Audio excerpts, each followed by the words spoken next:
Hey you geeks! I just finished The Lies of Locke Lamora, a testament to my taste for stories with a peculiar balance of disgusting and funny. Shadow of the Conqueror hit that mark, as well as my second favorite anime. The only way to steal is to steal from the mafia!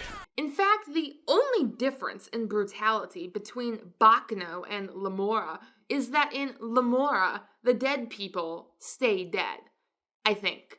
Frankly, this book used every other hot-blooded Italian trope I could think of, so I'm kind of shocked that no one actually faked their death. There are sequels, I'll just have to go check them out. This book goes from Oliver Twist to Cask of Amontillado in 3.5 hours. I vow revenge. And I'm here for every minute of it. Twice. Is it odd that this book had me longing for the days I spent penniless on the streets of Rome, a victim of theft and unsuccessful train hopping? I also may or may not have vomited on the streets of Trastevere. I also benefit from a Catholic school education, meaning that a fair number of my classmates were descendants of the great gangsters of the 20s. Though, of course, their family business has gone strictly legal in the past 100 years. Point is, Locke Lamora gets so much right that it's easy to forget it's a fantasy, until Lynch makes that abundantly obvious in sometimes the most disturbing way possible. That's all I can go into without spoilers, so without further ado, here is my spoilerific breakdown of the characters, world-building, magic system, and plot. Characters. It's been a while since I've read a book with a true third-person narrator. Hey, who are you? I'm the narrator. This narrator is almost a character in itself and is just as sassy as our protagonist, if not more so. Yet Lynch delivered a varied cast through this thick veneer of cheek in a most endearing manner. All of our protagonists are their own brand of bastard. Locke Lamora never quite learns to be circumspect, but can fake it with the best and worst of them. The gentleman thief, man of many faces, and sly fox are all tropes I will never tire of when they are done well. I'd like to cash this check here, and then I'd like to take you out for a steak dinner. Locke is done excellently. I do like the addition of him being a priest of the nameless 13th god. And Locke is a gods-fearing man. The true genius of the mafia-type characters that even Baccano doesn't get is the peculiar state of mind where a person can honestly tell themselves they are good and devout, yet do things that generally the gods would not approve of. Of course, it's easier where the god in question expressly authorizes the shenanigans. Locke, to his core, is a thief and a liar with a moral code of sorts. Property is fair game, lives are not. Unless someone is stupid enough to forfeit their life by coming after his friends. For this, I can love him, though not as much as I love Jean Tannen. He's probably my favorite character, the not Little John to Locke's not Robin Hood, who also happens to be a philosopher and assassin. A relatively new combination appearing in characters. Nomine Patri et Filii, Spiritus Sancti. Jean's character is so subtle and nonchalant about it. It seems natural. I appreciate that. It doesn't hurt that he and I share a preference for throwing hatchets as a weapon of choice. He also has two of the best lines in the book. Bond. James Bond. And I think he started the blood feud between Lorenzo Salvara and Don Jacobo just by being Jean. Locke has to work so hard to pull off his harebrained schemes and crazy ideas, while Jean just appears and things happen, making him the most sane gentleman bastard, though that's not saying much. The Gentleman Bastards. In general, I don't mind a book about a boys' club any more than I mind a book about a girls' club. But it annoys me that Lynch had to make the lack of females so conspicuous by drawing attention to Sabitha's absence. And just when I thought the role would be filled by Nazca, Lynch goes and kills her off-screen after one chapter. I'm still not sure she's dead. Lynch had me going on the theory that the Grey King was her master plan to overthrow her father and brothers. Although I've been disabused of that notion, I didn't see her die, and Italians can totally fake death for a few days when there's drama to be had. Death that hath sucked the honey of thy breath hath had no power yet upon thy beauty.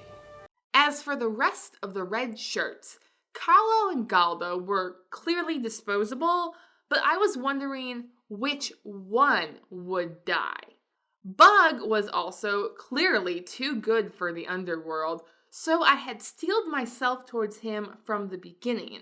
All three of them dying in one fell swoop was a dirty trick which I will not forgive Lynch for, though unlike Locke, I cannot take my revenge. World building. As I said, the world feels so natural and authentically Italian that it's easy to forget it's a fantasy.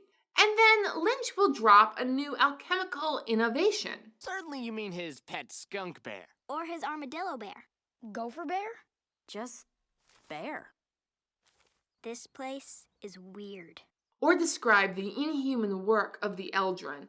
Or go on for paragraphs about gentled animals. That was his least subtle foreshadowing. By the time little Locke mounted the gentled goat to go see Kappa Barsavi, I was certain the climax would involve burning Wraithstone in some capacity. And I was right. Though the secret piece was a very cleverly, hidden in plain view from the beginning sort of twist. As a resident of a town which had a not-so-secret piece with the gangsters of the 20s, it seemed quite natural that any town would do the same, though the St. Paul police chief had been far more egalitarian than the Spider. Lastly, this story proves my theory, floated in my Breach of Peace review, that it's best to learn the whore's history before a climax.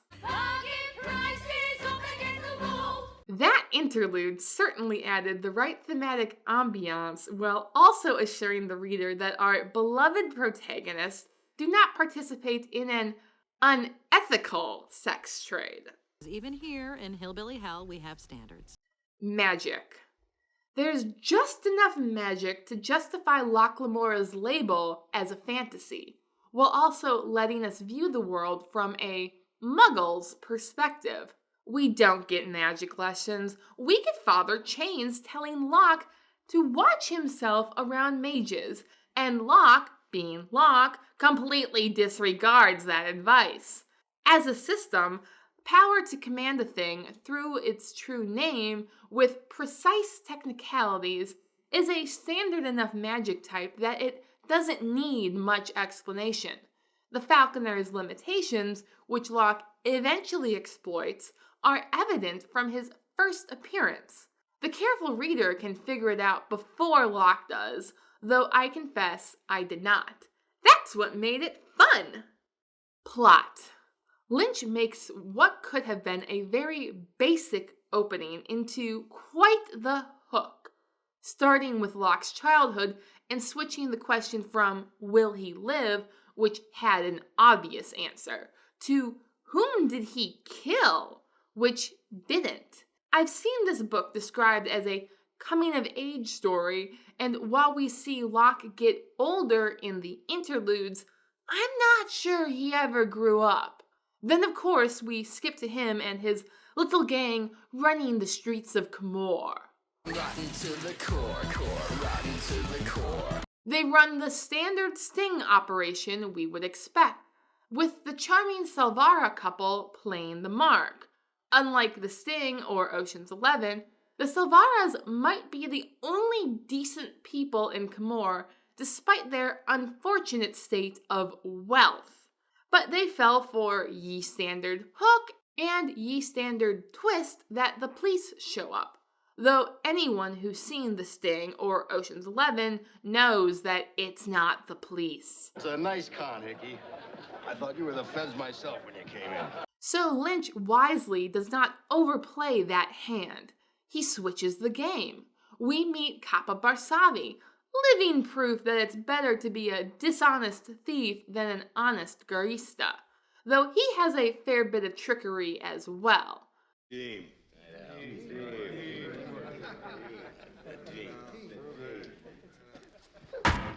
The question arises, who will oppose Locke? Capa Barsavi is imposing, yet he wants Locke to marry his daughter. Lynch sets us up for a comedy of wits.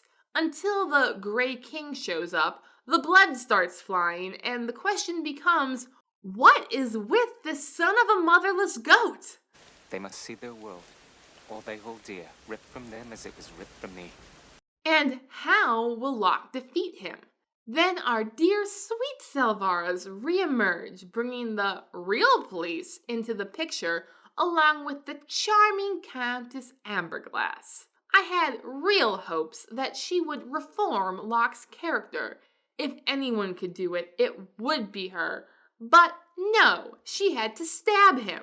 Why couldn't she offer him poisoned cake instead? That would have been the polite and refined thing to do. In the end, our Irishman outsmarts them all, ensuring the Spider, the Salvaras, and the Grey King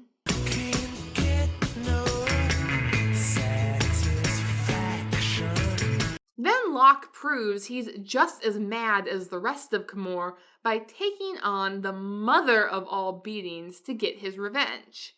I want my father back, you son of a bitch. He and Jean sail off into the sunset on another crazy adventure, leaving a technically not dead Bonds mage in their wake. While the guild may be limited by technicality in their spells, I'm not sure their wrath has such bounds. What could possibly go wrong? Thank you for watching. Please like, share, and subscribe if you would like to see more. Your patronage is greatly appreciated.